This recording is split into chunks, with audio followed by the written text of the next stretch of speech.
Rams house, welcome into a brand new episode of the Rams Report by Chat Sports, presented by Prize Picks. Guys, today we're filming from home to discuss a couple of topics here. We're going to hit a player profile on Max Klare, our second round draft pick, the tight end out of Ohio State. We've talked a lot about first round pick Ty Simpson, our QB out of Alabama, hopefully the future franchise quarterback of this team. And I would say rightfully so. That warrants the conversations that we've had. But it doesn't mean we need to push Max Klare under the rug. We've underserved him on this channel, I would absolutely say. So we're going to dive a little deeper with Max Klare today because I think he could play a role for this team in year one. I think he has an opportunity to contribute. But that is not all that awaits you on today's show, Rams fans. We've also got some news topics to discuss. Malik Neighbors, who we would potentially see in week 2 against the New York Giants, had some major injury news come up. We're going to discuss that and how it might affect our game against New York when that rolls around this season. And then we're also going to discuss ESPN's top 10 quarterback rankings, not including our guy Matthew Stafford. How outrageous is that? That awaits you at the end of today's show. But before we get into it, I got to let you guys know to hit that subscribe button if you have not already. We are your one-stop shop for all Rams news. So if you haven't already joined our Ramily here, which is quickly approaching 9,000 subscribers, we passed 8,000 recently, on our way to 9K. Just unbelievable how fast we have been growing. Make sure you join the Ramily today. It's daily news and rumors. Every weekday, we've got a video out for you guys. We do shorts pretty much every single day, which, speaking of, for our regular viewers, does mind me. I want to mention this. I'm going to go out of town this coming weekend over Memorial Day. So if there is any major Rams news, I'm going to film a short for you guys, but I won't be in the office until Wednesday to do a long form video. So just a heads up on that. I'm not expecting any major news, not expecting anything to happen that would warrant a breaking news video. But if something does happen, just know I'm not ignoring it. I'll have a short out for you guys, but we won't be in the office to do that long form video until Wednesday. So just hold tight for me. If it's crazy news, I'll have a bit of equipment out there. I'll film a video from Mexico for you guys. But if it's anything too small, we're probably not going to film a video. I'll just do a short for you guys. So bear with me while I am on vacation, but let's jump into our Rams news topics for today, starting with Max Klare, our second round draft pick. I want to start with just a bit of a background profile on him, more as a person and I guess as an athlete as well, before we get into Max Klare, the football player. Let's get to know him personally. He was born in Indiana, in what I believe is pronounced Guilford, Indiana. Residents, let me know if I'm butchering the pronunciation of that town. He then went to high school in Cincinnati at St. Xavier's High School in the Cincinnati area. He was an unbelievable athlete there. He started as a quarterback, was also returning kicks and punts for their football team before eventually converting to a tight end. But he was also an incredible baseball player who's scouted by multiple MLB teams, and I guess also recruited by college baseball teams. It was believed by some college baseball coaches, that he could have been an MLB player if he'd continued down that path. He batted .410 in his senior season, which, if you're not a baseball fan, that is pretty freaking good. That is raking, as they say. He also comes from a lineage of athletes. His father, his cousin, 2 of his uncles, and his grandfather all played college football at the Division I level. So that is incredible athletic genes in the Klare family. And we're going to continue to dive deep on Max Klare and continue to break him down, not just as a person, but also go into his collegiate career and talk about the football aspects of it. What I know a lot of you guys are waiting to hear, what exactly is he going to bring to this Rams team? We'll get into that in just one second. But before we do, I got to give a shout out to the sponsor of today's video, guys, and that is the good people over at Prize Picks, America's #1 sports picks app. Guys, if you have never tried out Prize Picks, It is one of the best ways to experience daily fantasy sports, if that's something you're a big fan of, or to just make watching sports even more exciting than it already is. I was actually just watching some of the NBA playoff action, had a little Prize Picks lineup going with it, made the entire thing so much more fun.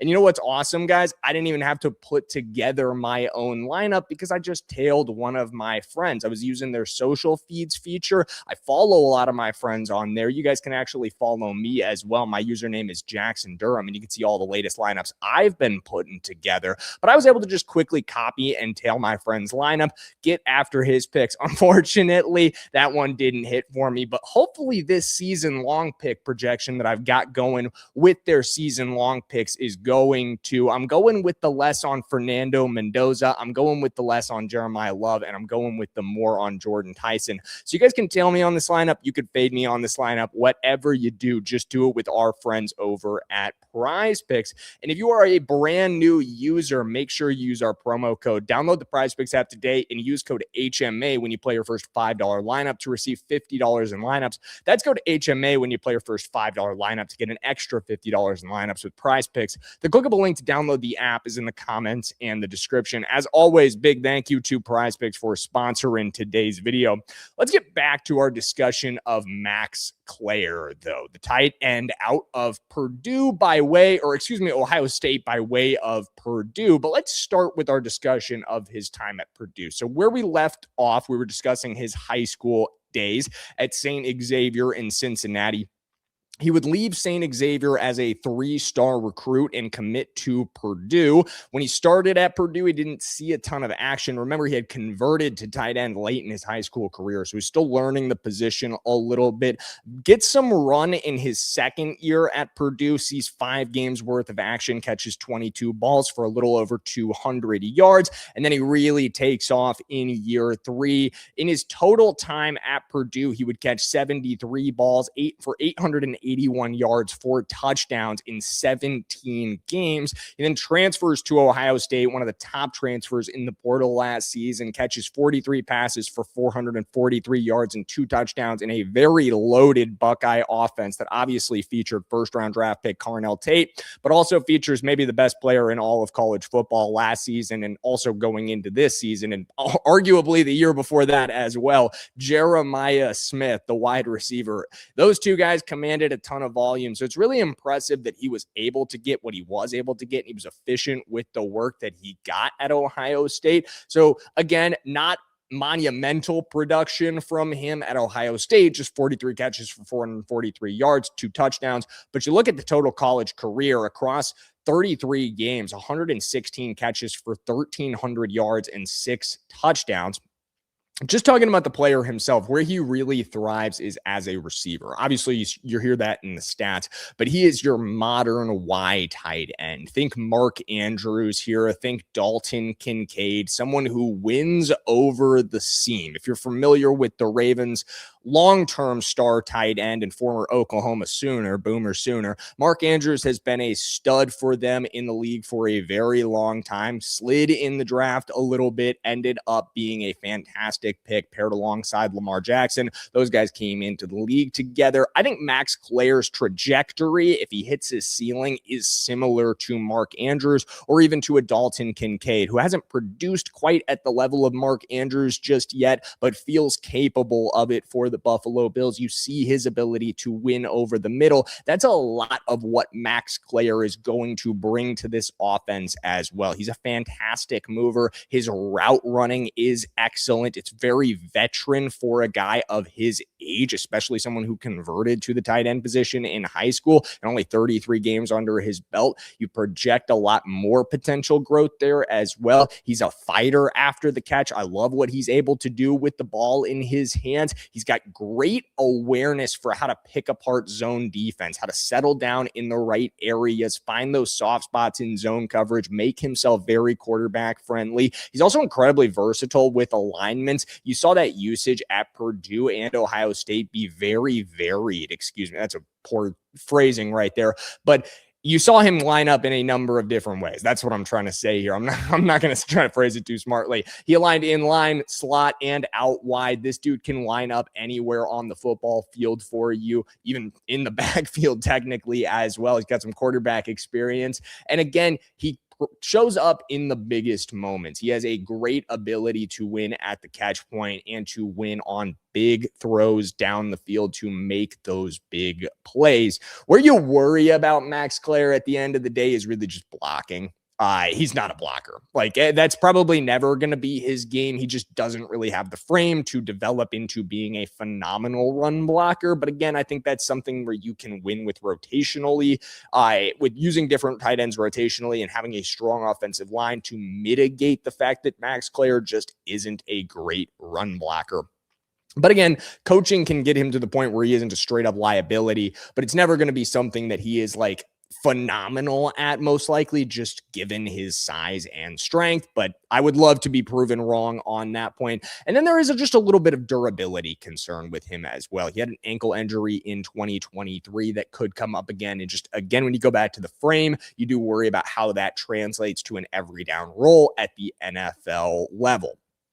Thinking about his role with the Rams in year one, I think it's likely to be small, especially early on. You're not likely to see an enormous impact from Max Klare, but I think as this year goes on, if he's able to impress the Rams, and especially if Tyler Higbee, if age continues to catch up to him, if injuries become a factor for him again, as they have over the last couple of seasons, not that I'm wishing that on him, but it's just something that we got to realize could become a factor again for Tyler Higbee, as it has over the last couple seasons. Unfortunately, that's Max Klare's opportunity to step up, to take over that tight end 3 role behind Colby Parkinson, behind Terrance Ferguson, and earn some serious volume. We've talked a lot about how much the Rams like to use those 3 tight end sets that have multiple guys on the field. That is where he's going to get to shine, especially if an injury comes up or if he's just able to outright win that job as the season progresses, proving himself worthy of earning that opportunity. I think he's got a really bright future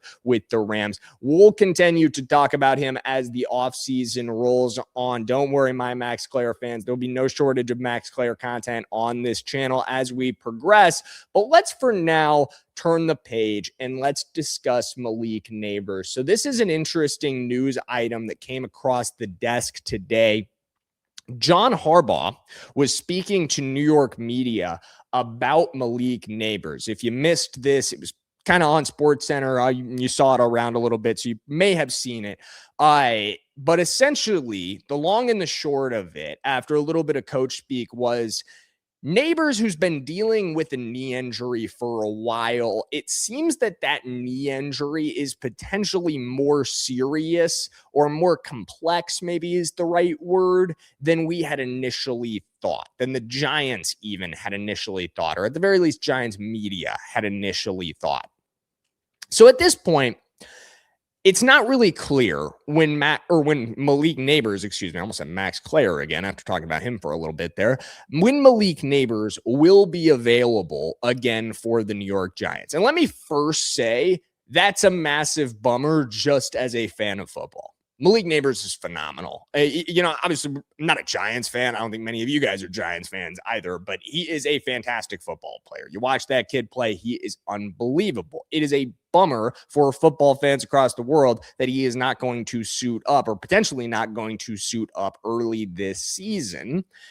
But from a Rams perspective, it's not the worst thing in the world when you line up against New York. At the end of the day, you do think that is going to lean towards the Rams favorably. But again, I just go back to, like, we don't need Malik Neighbors to miss this game for us to win. I think we could plaster the Giants, for lack of a better word. Sorry, New York fans, if you're out there listening to this. I do think we could handily beat the Giants, even if they did have Malik Neighbors. I don't think that Rams fans should at all be rooting on the downfall of Malik Neighbors. I don't think anybody should be rooting on the downfall of anybody as far as injuries are concerned. Because again, we can beat the Giants outright even if they're 100% fully healthy. I would love to see Malik Neighbors continue what seems to be a very promising NFL career. The last thing I think anybody wants to see is injury derailing that. But we'll continue to monitor that situation because, of course, it's going to have an enormous impact on our game against New York. At the end of the day, this dude is a fantastic receiver. For all the reasons that we want to see him out there playing football this season, just as football fans, makes him a huge impact maker on any game that he is going to suit up in. So we'll monitor his injury status as the year progresses, as we get closer to this game. Of course, we're a long way out from the season beginning, so it's hard to project exact injury statuses. But the fact that the Giants are even bringing it up at this point that he may be unavailable, it definitely feels like it's worth keeping on the radar. So it'll be on our radar on this show. As always, make sure you subscribe so you don't miss any Rams news as we cover everything, including really bad, really stupid rankings from ESPN. At least that's what everyone's saying they are. I've seen this a lot across Twitter, across various, I saw it posted on Instagram. I can't remember who it came up there, but it was like a Rams page that posted, Mina Kimes says Matthew Stafford is not a top 10 quarterback in the NFL. And I looked at that. I was like, that doesn't sound right. Like, and I know a lot of Rams fans do not like Mina Kimes. And believe me, I understand why. I get the fact that she is a huge Seahawks fan. I get the fact that she is a Seattle native. Kind of naturally orients Rams fans against her a little bit. She's not hiding the fact that she's a Seahawks fan. But one thing she isn't is, and I'm just going to be blunt here, she's not dumb. You know what I mean? She knows ball at the end of the day. I 100% agree with that. I feel strongly about the fact that Mina Kimes knows ball. So when I see something like that, I'm like, okay, what's going on here? What am I not being told? And what you're not being told, if you've seen the graphic that says ESPN ranked Matthew Stafford outside the top 10, Mina Kimes doesn't think Stafford is a top 10 quarterback, yada, yada, yada, yada, is that was a draft with Ben Solak of ESPN. They did a back and forth QB draft, thinking about the next 3 years of who would you want to have as your franchise quarterback. And they took Stafford 11th, drafting all 32 franchise quarterbacks. So again, like, way different context. No. Again, you can still make the point, and I would, that Stafford went too late in that draft. I would say he should go earlier. But I think right away, even as Rams fans, we can admit, okay, that's different. You know what I mean? If you're talking about the next 3 seasons, it is understandable, especially when they did this earlier this week before Stafford signed that extension with the Rams. They did this ranking before that. They had no idea if he was going to commit to 2027. And that was the whole point. I listened to what Mina Kimes had to say, and she said Matthew Stafford, if it was just based on 2026, would easily be a top 5 quarterback. That is per her. She said, because we do not know how long he's going to play, if we're just going to get 1 year, it's hard to rank him any higher than 11th when you're looking at a 3-year sample. Understandable, I think, right? Like, I get it. We're in the slow part of the offseason. Not a ton to talk about, but I don't think we need to make graphics dunking on Mina Kimes saying she doesn't think Stafford is a top 10 quarterback. Mina Kimes clearly just told us she thinks Stafford is a top 5 quarterback. Again, we can dislike Mina Kimes because she's a Seahawks fan, but don't dislike Mina Kimes because she doesn't think Matthew Stafford is good, because that's not true. She just told us Matthew Stafford, top 5 quarterback in the NFL. And hey, I mean, I would say Matthew Stafford's the best quarterback in the NFL, but being the best is included in the top 5. So we can all say, hey, she thinks he's the best quarterback in the NFL. That's an omission lie there, right? Is that what they call that? A white lie, maybe? Like, you kind of implied it, or you didn't not say he isn't the best quarterback in the NFL. And by being in the top 5, he could be the best in the NFL. Anyone who would be the best is also in the top 5. All right. Okay. That's going to pretty much wrap it up for us on today's episode of the Rams Report. A little bit less serious on today's show. Not a ton of huge news to talk about coming off of a major extension. We'll continue to talk impacts of that deal, who may be coming next as we roll through these next couple of weeks. But I do think the Rams are going to hold most of those deals until later in the offseason. So that's when we'll really ramp up that discussion. Unless they catch us off guard. With my luck, it'll be this weekend when I'm in Mexico. So hopefully I don't see you guys for a Puka extension video tomorrow. Hopefully we keep that till Wednesday. Can we do that for me, Les Snead, when I get back from Mexico? All right, guys, I will see you then. As always, thanks for watching. As always, let's go Rams.